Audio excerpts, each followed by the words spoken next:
The whole town expected a cold marriage, until the widowed cowboy stopped the wedding and gave the young bride a choice no one saw coming. "I won't force you to stay," Ethan Caldwell said as the wooden church fell silent, every eye turning toward the 18-year-old woman beside him. Clara Whitmore stood frozen, her old suitcase still by the door, the preacher waiting, and the sound of wind tapping against the church windows. But why would a lonely cowboy risk everything to set his own bride free? Stay with us to discover the truth behind their unexpected journey. The wooden church of Dust Creek had never been so crowded. On that spring morning in 1882, the small frontier town sat beneath a pale Colorado sky, with dry wind moving across the streets and carrying the smell of dust, leather, and fresh-cut pine from the church walls. Men stood near the hitching posts with their hats in their hands. Women gathered in quiet groups beneath the shade of the porch, watching the road that stretched east toward the mountains. Everyone knew why they had come. They were not there because they believed in a beautiful beginning. They were there because they wanted to see something unusual. A young woman from Louisiana was arriving to marry Ethan Caldwell, the widowed cowboy who lived alone beyond the Red Hills, the man who had spent 3 years keeping everyone at a distance, the man who rarely came into town unless he needed supplies, medicine, or feed for his cattle, and now, somehow, he was getting married. The stagecoach appeared just after 9. Its wooden wheels rolled slowly through the dusty road, leaving a thin cloud behind it.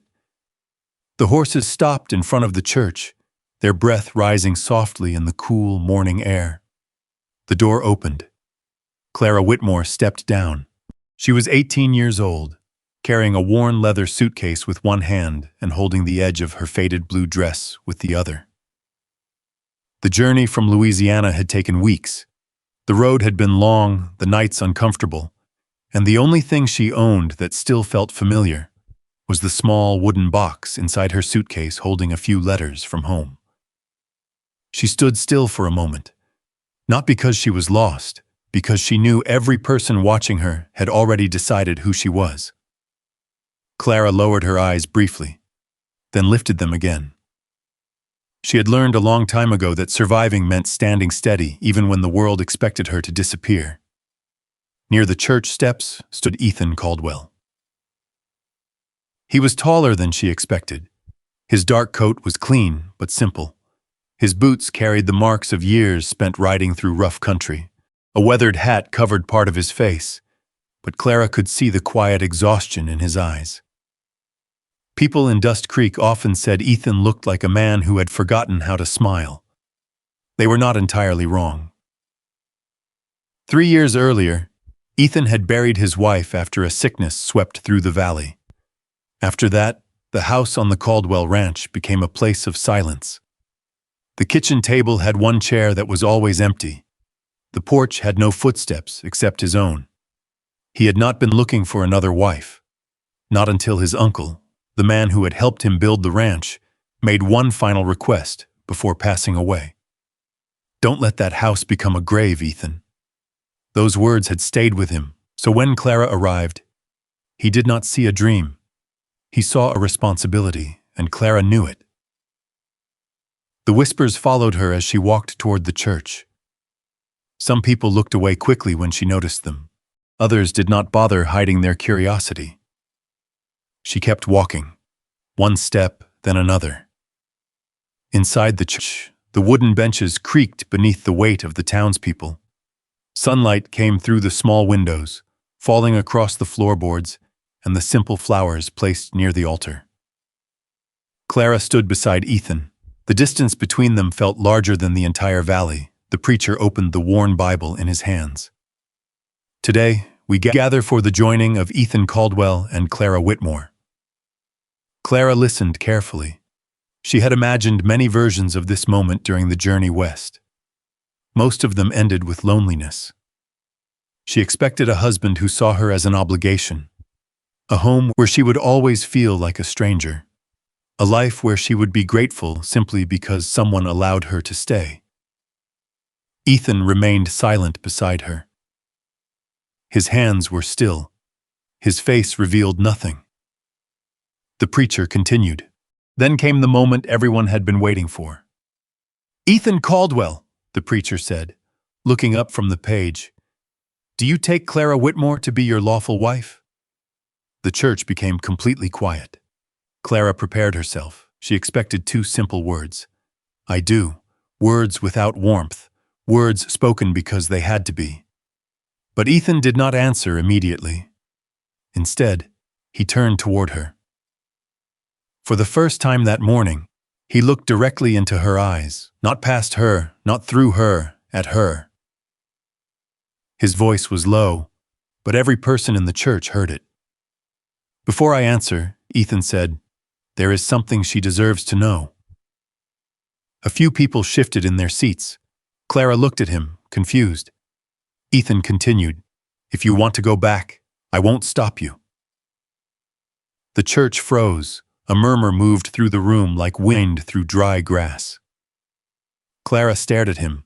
No one had ever said that to her, not once. No one had ever placed a choice in her hands before asking her to give something away.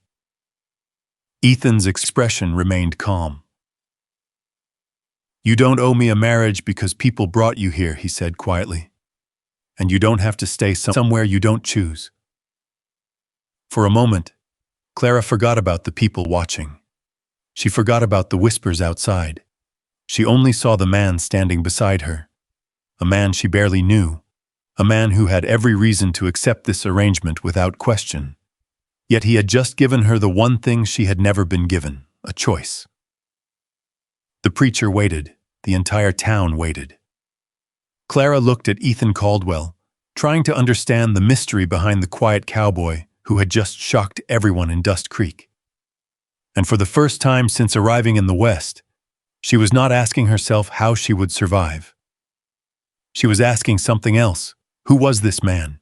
The question stayed with Clara as the church slowly filled with sound again. The preacher looked from Ethan to Clara, waiting for an answer. The townspeople whispered behind their hands, trying to understand what they had just witnessed. Ethan Caldwell had given his bride a way out. In a town where promises were often made like business agreements, and marriages were sometimes arranged before two people ever met, that single sentence carried more weight than anyone expected. Clara looked down at her hands. Her fingers rested against the worn fabric of her dress. She thought about the long road from Louisiana, the crowded wagon rides, the nights sleeping beneath unfamiliar skies, the letter that had brought her west, telling her that a marriage awaited her in Colorado territory. She had not come here expecting kindness. She had come prepared for duty, but this man had offered her something different.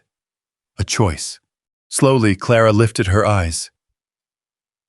"I will stay," she said. Her voice was quiet, but steady. The room became still again. Ethan studied her for a moment, as if making sure she truly meant it. Then he turned back toward the preacher. "I do." The ceremony continued. The words were spoken, the rings were exchanged. But something about the moment felt different now. Not like two strangers being pushed together. More like two people standing at the edge of something neither of them understood yet. Outside the church, the wind moved through the empty streets of Dust Creek. People watched as Ethan helped Clara into his wagon. He did not grab her arm. He did not rush her. He simply held out his hand and waited. Clara looked at it for a second. Then she placed her hand in his. The ride to the Caldwell ranch took nearly an hour. The town disappeared behind them, replaced by open land, dry grass, and distant red mountains rising against the afternoon sky. The wagon wheels rolled over uneven ground. Ethan held the reins quietly. Clara sat beside him, her suitcase resting at her feet. For several miles, neither spoke. It was not an uncomfortable silence. Not exactly. It was the silence of two people who had no idea where to begin. Finally, Ethan spoke. "The ranch is about 3 miles past the old creek bed." Clara looked toward him. "How many people work there?" "4 hands during the busy season." She nodded. And the nearest town? Dust Creek, I noticed. A small pause followed. Ethan glanced at her. For the first time, he almost smiled. Almost. You noticed a lot today. Clara looked back at the road. I had a lot to notice. The answer was simple, but Ethan understood. She had walked into a town where every person already had an opinion about her. She had learned to pay attention. As the sun began to lower, the Caldwell ranch came into view. It sat alone beneath the hills. A large wooden house stood near the pasture, surrounded by fences, a barn, and rows of cattle pens. Smoke rose slowly from the chimney. It was a strong place, a hard-working place. But Clara felt something missing the moment she saw it. There was no movement near the porch, no flowers beside the windows, no signs that someone had been waiting for another person to arrive. Only quiet. Ethan stopped the wagon beside the front steps. I'll show you around. Clara picked up her suitcase. I can carry it. I know. The answer surprised her. Ethan stepped down anyway, not because he thought she was unable, because he was trying to help. Small difference. But Clara noticed. Inside, the house was clean, simple. The wooden table was polished. The fireplace was prepared. The kitchen shelves were organized. But it felt untouched, like a room waiting for someone who never came home. Ethan showed her the kitchen, the storage room, and the small bedroom at the end of the hallway. This will be yours. Clara looked inside. A narrow bed, a small dresser, a window facing the mountains. It was modest, but it was hers. Thank you, she said. Ethan nodded. I'll be outside most mornings. The water pump sticks sometimes. If you need anything, tell me. Clara watched him carefully. Do you always explain everything like you're giving instructions to a ranch hand? The question caught him off guard. His eyes lifted. For a moment, neither of them spoke. Then Ethan looked away. Probably, it was the closest thing to humor she had heard from him. That evening, Clara sat alone near the fireplace. The house made small sounds around her. Wood settling, wind against the windows, the distant sound of cattle moving in the pasture. Ethan ate dinner across from her. They exchanged only a few words. Then, before the night grew too late, he stood. I'll sleep in the other room. Clara looked up. You don't have to explain. I want you to know. She lowered her eyes. Again, he had given her something she did not expect. Respect. After he left, Clara opened her suitcase. She placed her few dresses in the empty drawer. A small Bible beside the bed, the wooden box with her letters underneath. Everything she owned fit into one corner of the room. Across the hallway, Ethan stood alone near the old wooden cabinet. Inside was a small cup with faded blue flowers, a scarf folded carefully. Things that belonged to a life that had ended. He touched the cabinet door, then closed it. 3 years had passed, but some rooms in the heart stayed exactly the same. The next morning, Clara woke before sunrise. She stepped outside and found Ethan already gone. His horse tracks crossed the dirt road toward the pasture. The kitchen was quiet. The coffee pot was empty. Without thinking, Clara filled it. She swept the floor. She opened the windows.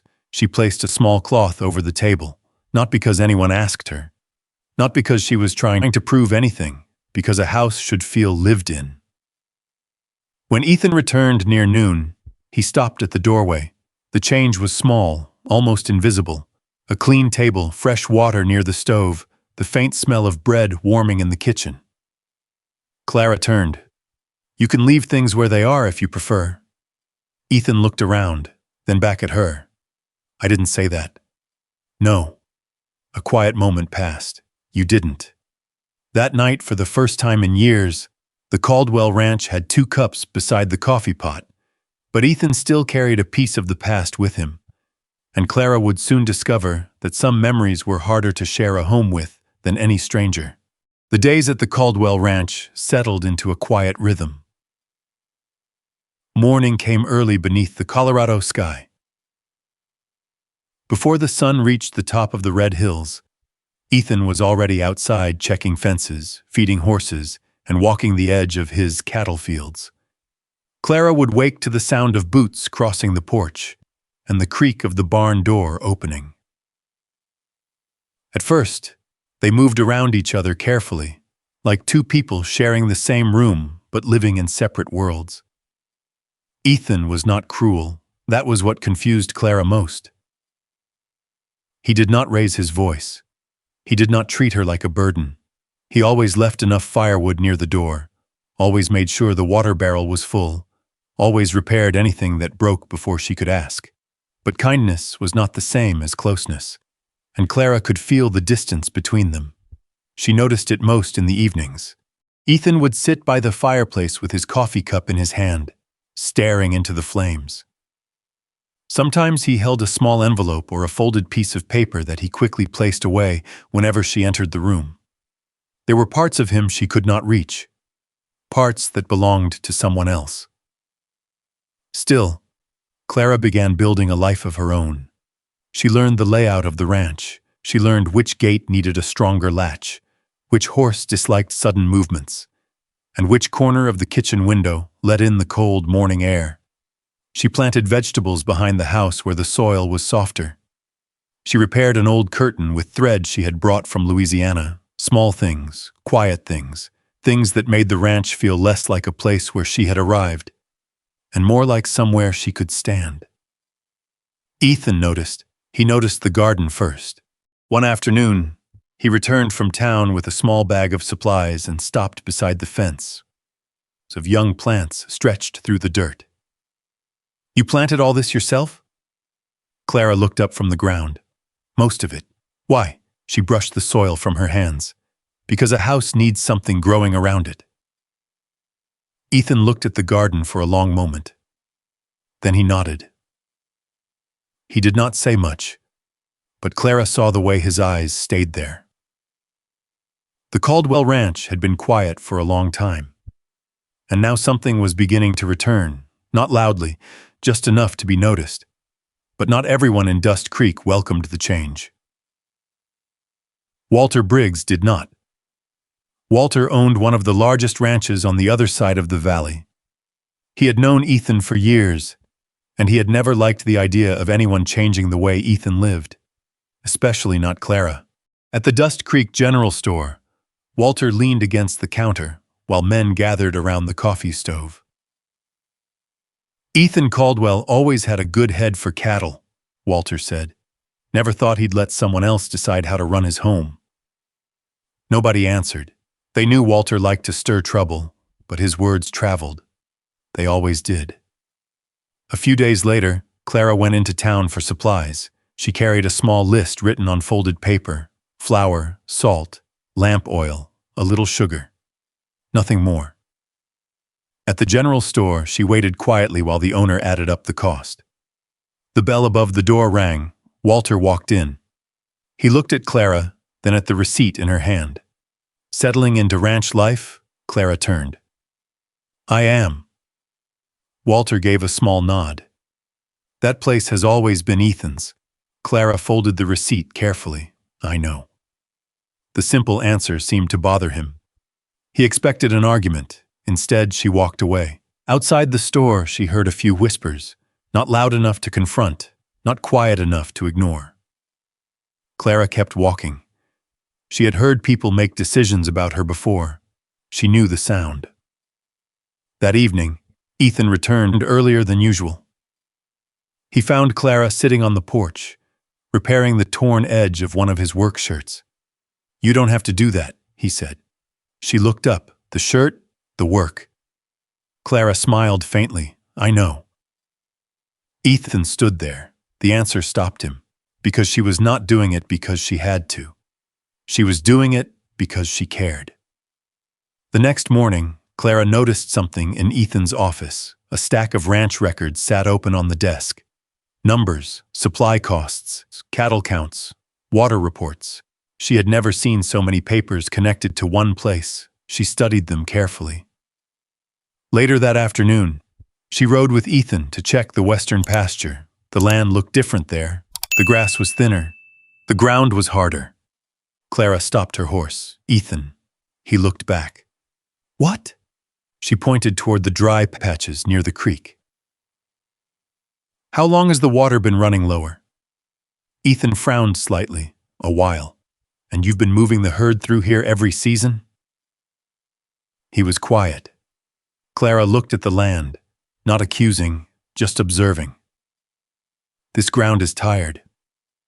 Those words stayed with him because he had seen the same signs. He just had not stopped long enough to listen. Over the next week, Clara helped him review the ranch records, not by taking control, not by demanding. She simply asked questions, small questions, the kind that made Ethan look again at things he had stopped noticing. Together, they found the problem. The western pasture was being used too often. The water supply was being stretched too thin. A few changes could save the land before the next dry season. When Ethan told the ranch hands about the adjustments, some were surprised. But they followed his decision, and Walter Briggs noticed. That was when the rumors grew. People started saying Clara had changed Ethan, that she was trying to control the ranch, that Ethan was no longer thinking for himself. Then one afternoon, at the Dust Creek Market, Clara walked past a mother and her young daughter. The woman quietly moved her child closer. Not because Clara had done anything, only because of what others had said. Clara stopped for half a second, then continued walking. But Ethan had seen it. He had been standing near the feed store with a bag of supplies in his hand, and something inside him changed. For years, Ethan Caldwell had ignored whispers. He had ignored opinions. He had let people say whatever they wanted. But watching Clara carry that weight alone felt different. That evening, the whole town would learn something they never expected. The quiet cowboy who had avoided every fight was finally going to stand for someone. The next morning, Dust Creek felt different. News traveled fast in a small frontier town. By the time the sun reached the rooftops, people already knew Ethan Caldwell had spoken at the market. Some said he was defending his wife. Some said he was being foolish. Others simply wanted to see what kind of man Ethan had become. For years, Ethan had been known as someone who walked away, arguments, rumors, town gossip. He never wasted words on things he could not control. But Clara was different. She had entered his life carrying one small suitcase and no promises. Yet somehow, she had brought warmth back into a house that had forgotten what it felt like. That evening, when they sat beside the fireplace, Ethan was quieter than usual, Clara noticed. She always noticed. "You didn't have to say anything today," she said. Ethan looked at the flames. "Yes, I did." Clara waited. He turned the coffee cup slowly between his hands.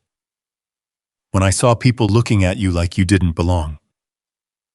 He stopped. The sentence remained unfinished, but Clara understood. She looked down at the stitching on the fabric in her lap. "People have looked at me that way before." Ethan's eyes lifted. She continued carefully. "It doesn't make it easier. You just learn how to keep walking." For a moment, the only sound in the room was the fire. Ethan had spent years believing silence protected people. But Clara was showing him that sometimes silence only allowed hurt to remain unseen. The weeks that followed brought a change neither of them announced. It happened in small ways. Ethan began asking Clara what she thought before making decisions about the ranch. Clara began leaving a second cup beside the coffee pot without wondering if he would use it. He started fixing the loose boards on the porch. She started planting flowers near the kitchen window. Neither mentioned these things. They simply happened. But Walter Briggs noticed, and he did not like what he saw. The Caldwell ranch was improving. The cattle looked healthier. The western pasture began recovering. People who once doubted Ethan started asking how he had managed it. Walter knew the answer. One afternoon, Walter stood outside the Dust Creek feed store while several ranch owners gathered nearby. Ethan Caldwell used to run his own ranch, Walter said. A few men glanced at him. Now everyone knows who is making the decisions. The words spread, and soon the whispers returned. But this time, they were louder. Clara heard them when she entered the town cafe. She had gone there to pick up a small order of flour and coffee beans. The owner placed the wrapped package on the counter. That will be 70 cents. Clara reached for her purse. Before she could pay, she heard a voice behind her. Careful, Clara. She turned. Walter stood near the doorway. You might start making people believe you own the place. The cafe became quiet. Clara looked at him. She could have answered. She could have defended herself. Instead, she placed the coins on the counter. I came for flour, Mr. Briggs. Her voice stayed calm, not an argument. She picked up the package and walked outside. Walter watched her leave, but someone else had heard every word. Ethan. He had arrived moments earlier with a stack of supply receipts from the ranch. He stood near the doorway, silent, watching Clara walk away with her shoulders straight. That night, Ethan found her sitting on the porch. The sky above the mountains was turning orange. You should have said something to him, Ethan said. Clara looked toward the fields. Why? Because he was wrong. She gave a small smile. People who want to misunderstand you usually don't change because you explain yourself. Ethan sat beside her. Not too close, not far away. For a while they watched the cattle move across the pasture. Then Ethan spoke. You saved this ranch. Clara looked at him. No. She shook her head. You listened. The answer stayed with him, because nobody had ever described him that way. Not as a strong man, not as a wealthy ranch owner, not as someone who could survive anything, just someone who listened. A few days later, Dust Creek held its weekly market. The entire town gathered along the main street. Farmers, ranchers, shop owners, and Walter Briggs. He had been waiting for this moment. When Ethan and Clara passed through the crowd, Walter stepped forward. Ethan. The street grew quiet. Ethan stopped. Walter looked around at the people watching. I think everyone here deserves the truth. Clara stood beside Ethan. Walter continued. You can marry someone. You can give them a house. You can give them a name. He paused. But don't pretend this is love. The words hung in the air. Everyone knows she was sent here to fill an empty place. People looked at Ethan, waiting, because everyone in Dust Creek knew Ethan Caldwell. They knew he was a man of few words. They expected silence, but Ethan slowly removed his cowboy hat. He looked at Clara first, then at Walter. His voice was steady. You are wrong about one thing. The street became still. She never filled an empty place in my house. Ethan looked toward the Caldwell ranch in the distance, then back at Clara. She rebuilt it. Nobody spoke, not Walter, not the people standing nearby, not even the ones who had come expecting a spectacle. Ethan placed his hat back on his head. Then he turned and walked away with Clara beside him. He did not hold her hand. He did not need to. The way he stood beside her said enough. That evening, when Clara returned home, she noticed something near the fireplace, a new wooden chair placed beside Ethan's chair. She stopped. Ethan was near the window, looking outside. You made that? He nodded. The old one was broken. Clara touched the smooth wood. There was no decoration, no grand gesture, just a simple chair, a place made for her. She looked at Ethan. For a moment, neither spoke. Then Clara sat down. And for the first time since arriving at the Caldwell ranch, the space beside Ethan did not feel empty anymore. But neither of them said it out loud. Some things in the West were not spoken quickly. They were built, like a fence post set deep into the ground, like a house that survived years of wind and winter, like trust. The days after the market passed quietly. The town still watched them. Some people changed their minds. Others did not. But Clara noticed something important. She no longer walked into Dust Creek feeling like she had to prove she deserved to be there. She had a place, not because someone gave it to her, because she had helped build it. At the Caldwell Ranch, life continued. The mornings smelled of coffee, leather, and fresh hay. Ethan checked the horses before sunrise. Clara prepared breakfast and kept notes about the supplies they needed before the next trip into town. Sometimes they worked for hours without saying much, but the silence between them was no longer cold. It had become familiar. One afternoon, Ethan came back from the barn carrying a small wooden box. Clara looked up from the kitchen table. "What is that?" He placed it down carefully. "Something I found while cleaning the storage room." Inside were old ranch papers, receipts, land records, letters. Clara touched the edge of one document. "You kept all of this?" "I keep everything." She smiled slightly. "I noticed." For a moment, Ethan looked like he wanted to say something else, but he closed the box. There were still parts of his past he carried carefully. Clara understood. She had her own. Then winter arrived early. The first snow came at night. By morning, the hills surrounding Dust Creek were covered in white. The cold wind moved across the valley, pushing against the barn doors and shaking the windows of every house in town. Ethan watched the sky from the porch. "The storm's coming." Clara stepped beside him. "How long?" "Hard to tell." She looked toward the pasture. "Will the cattle be safe if we move them closer before tonight?" They did not wait. Together they worked through the afternoon. They checked fences, moved supplies, covered feed. Clara carried blankets from the house while Ethan secured the barn. The ranch hands followed their instructions without hesitation. The same men who once questioned her now listened. Not because Ethan ordered them to, because Clara had earned their trust.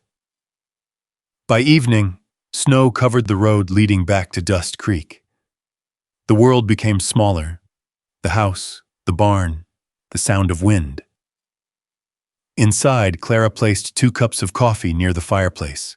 Ethan sat across from her, tired from the day's work. "You should rest," she said. "So should you." A small smile appeared between them. Then the wind struck the windows harder. The storm had arrived. The next morning, Ethan went outside before sunrise. A section of the cattle shelter had been damaged during the night. The animals were restless. Clara watched from the doorway as he pulled on his coat. "I'm coming with you." Ethan shook his head. "It's too cold." "I know." He looked at her. The answer reminded him of the day they met. She had never claimed things were easy. She only said she would face them.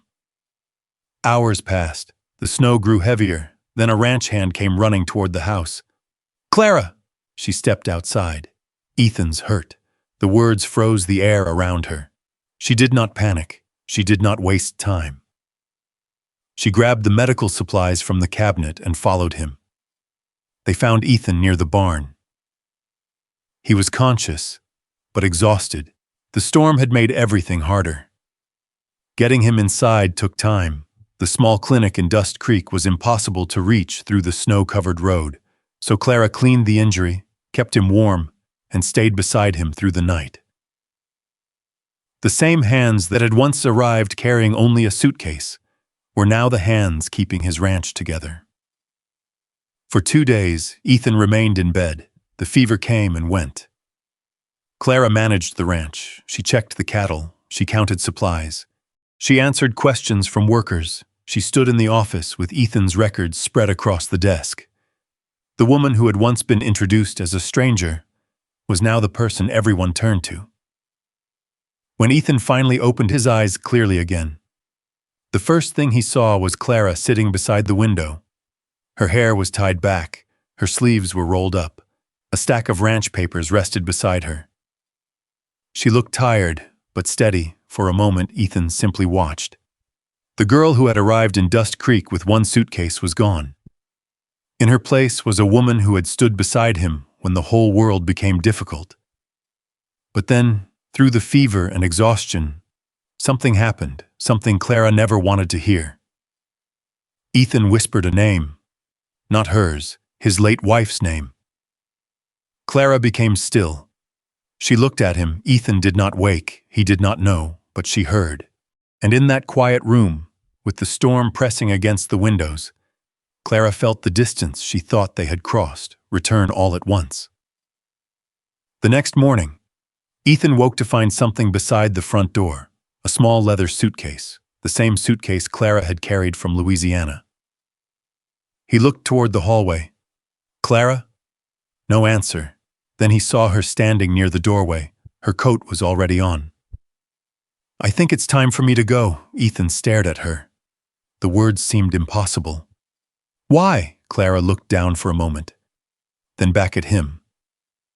Because I came here because of an arrangement. Her voice remained calm, but I stayed because I thought there was something more. Silence filled the room.